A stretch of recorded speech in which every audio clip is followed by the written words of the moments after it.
Labadiena, gerbiami žiūrovai. Mano vardas Donatas ir jūs esate Donatas Drive Hub kanale. Didelis ačiū visiems už tai, kad žiūrite, stebite ir komentuojate mūsų video. Nes būtent tada, kada jūs komentuojate, aš galiu suprasti jūsų nuomonę, jūsų emocijas, ką jūs norėtumėt pamatyti kitą kartą ir kas jums patiko, ką mums reikėtų patobulinti kitose galbūt video. Todėl ačiū Jums labai, komentuokit būtinai kiekvieną video, kad mes galėtume atsekti ir suprasti daugiau. Taip pat norėjau pažymėti tai, jog 93% visų žmonių, kurie žiūri ir stebi mūsų kanalą, jie nėra užsiprenumeravę jo. Todėl būtinai paspauskite šį mygtuką, tam, kad nepraleisti kitų įdomių video. Taigi, štai tiek aš norėjau papasakoti trumpai prieš šį puikų video. Pažiūrėkit jį iki galo. Tikrai fainas, įdomus automobilis. Važiuojam. Šiandien yra ypatinga diena. O ypatinga jinai būtent tom, kad mes turim ypatingą svečią. Svečią iš tolimųjų rytų. Ir jeigu aš nežinočiau iš anksto, kas sukonstravo, kas padarė, kas išleido ir pardavė šitą mašiną, aš niekados gyvenime nesuprasčiau, kad čia yra kinietiškas automobilis. Mes pasinersime į ypatingą kelionę su Zeekr 001.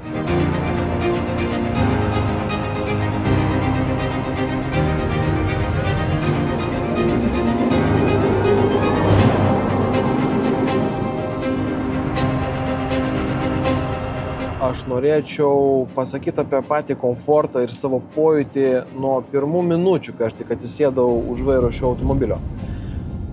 Ta prasme, emocijos iš pirmo buvo tokios, wow, kas čia atsitiko, kaip jis įvažiuoja, kokios yra medžiagos. Aš atsisėdau ir pagalvojau, kad aš atsisėdau į kažkokį tai vokišką galbūt brandą, ne? Amerikiečiai taip nedaro kokybiškai, taip kaip aš tiesiog prisiliečiau ir iš karto pajutau tą, kad kiniečiai padarė tai. Čia yra tiesiog nerealu.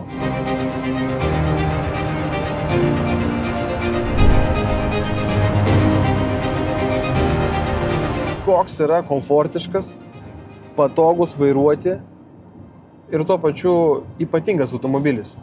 O ypatingas jisai būtent tuom, kad jisai užregistruotas Lietuvos Respublikoje.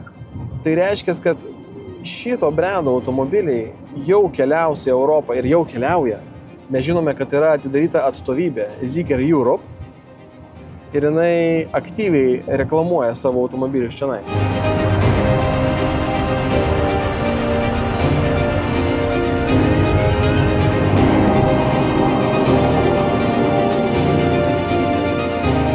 Geely Motors čia yra mama, o Zeekr tai yra dukterinė įmonė.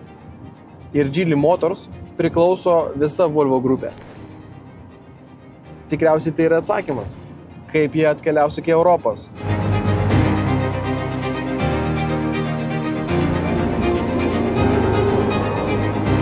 Taigi Geely Motors, anksčiau jūs tik pažiūrėkite, ką jie gamino. Ekrane jūs matysite nuotraukas būtent tų automobilių, kurie buvo gaminami truputėlį anksčiau. O dabar įsidėmėkite ir pažiūrėkite, ką Geely dabar gamina. Kaip atrodo šitie automobiliai. Ir aišku, dabar suprantama, iš kurgi atkeliavo Zeekr.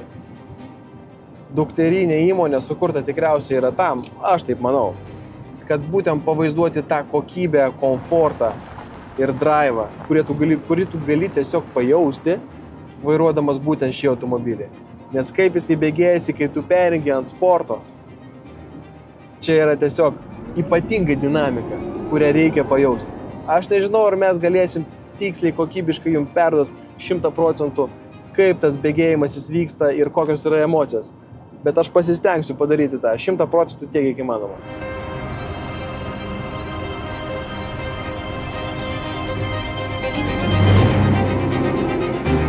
Zeekris jau išleido taip pat modelį, kuris vadinasi 009. Ir taip pat yra sportinė versija. Nors šita irgi taip pat vadinasi Sport, bet yra versija, kuri vadinasi Zeekr 001 FR. Ten yra 4 varikliai ant kiekvieno rato.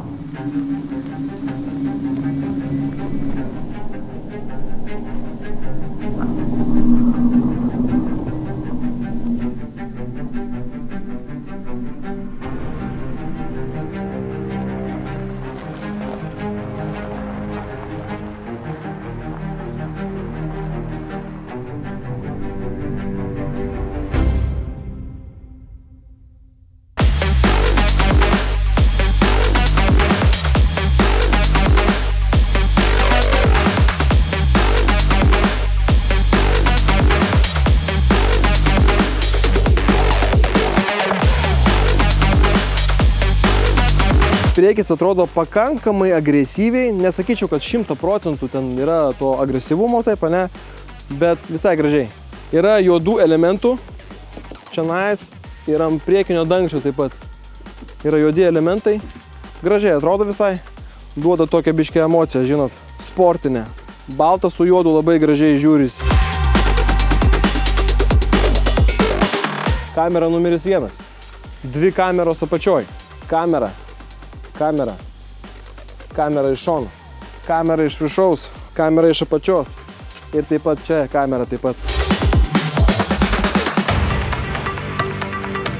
22 ratai. Zeekr panaudojo didelį diametrą labai, bet prie to paties pagaliau iš karto perkant automobilį iš gamyklos mes gauname normalią stabdžių sistemą. Jūs tik pažiūrėkite, kaip jinai atrodo. Jinai jau atrodo puikiai.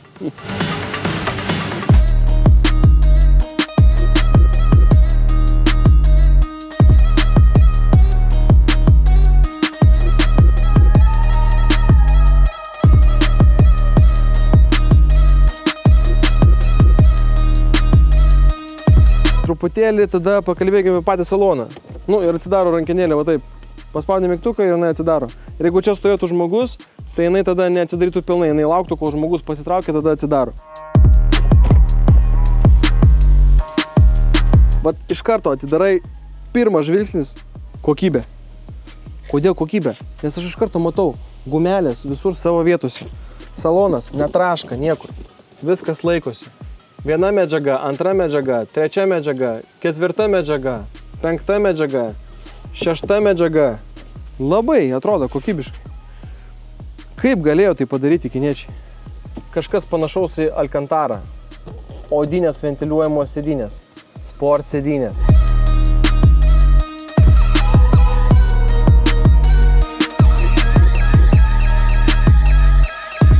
Durelės. Atidarau ir stoviu. Ir jos neatsidaro, jos mato, kad aš esu čia. Atsitrenkė. Aš čia stoviu, jos mato mane. Aš nueisiu į šoną. Ir neatsidaro. Kodėl neatsidaro? Turėjau atsidaryti. Vis tiek neatsidaro. Nepilnai atsidaro. Dureles reikia atsidaryti teisingai. Va taip. Tada veikia, matai?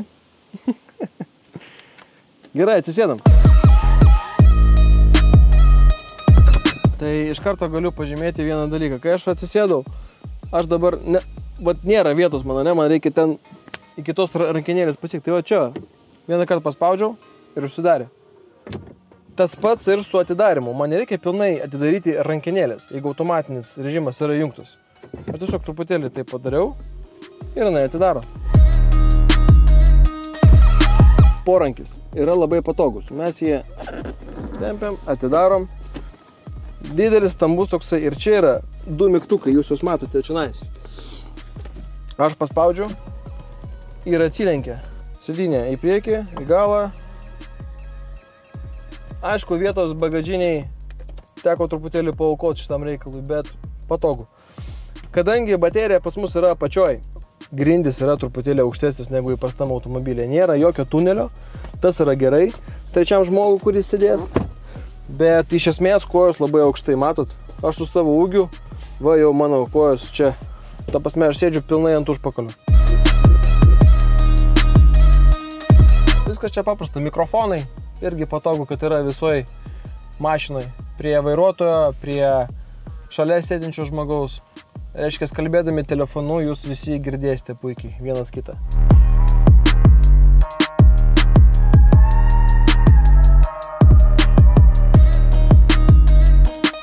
Užpakalys atrodo afigenai. Afigenai. Šita žibinto forma irgi taip išlenda, nesuprasi. Taycanas, Audi, kas čia per automobilis išvis? Bet duoda visiems į kaulus. Nežinau. Važiuojam.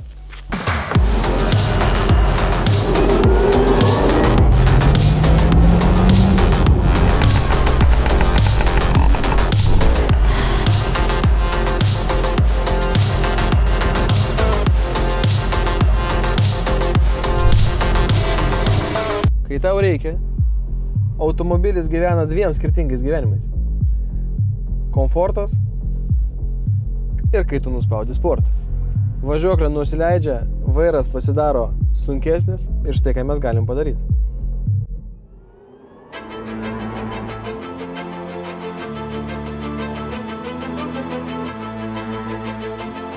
Važiuojam, posūkis, švaru. Laikosi. Opa. Ir važiuojam. O, kaip prispaudė. 60. Eina savo 15 iš karto. Viskas. Kaip jinai bėgės, aš nežinau. O, eik tu savo. Čia tiesiog kosminis laivas kažkoks tai. Reikia su Tesla. Reikia pabandyti pastatyti ją prieš Tesla, nes pagal visus skaičius jinai važiuoja lygiai taip pat arba netgi truputėlį greičiau. Tesla Plaid modelis po keletos startų dinamiškų nusipučia viskas. Zikeris važiuoja taip pat, Tesla jau negali važiuoti ir pakartoti, jinai atsilieka. Priekis su sportu valdomas puikiai.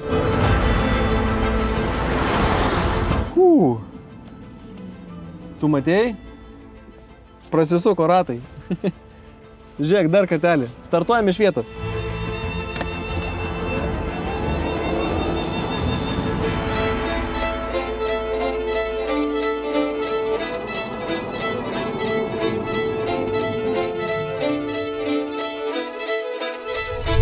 Savininkui didelis ačiū. Taip pat savininkas nori perduoti visiems linkėjimus ir pasakyti, kad šitas automobilis yra parduodamas. Tai kad kreipkitės, aš kontaktus paliksiu apačioje ir jeigu ne, tada kreipkitės tiesiogiai paštu, aš nukreipsiu ten, kur reikia. Reikia mokintis galbūt kinų kalbos dabar, nes toks jausmas, kad šitų automobilių bus daugiau ir daugiau. Tu važiuoji, jautiesi puikiai, kokybiškai surinktas. Afigenai atrodo. Ačiū, kad žiūrėjote, rašykite komentarus būtinai. Kas turi Tesla? Pabandom, pastatom šalia. Kas greitesnis? Pasimatysime kitame video. Iki.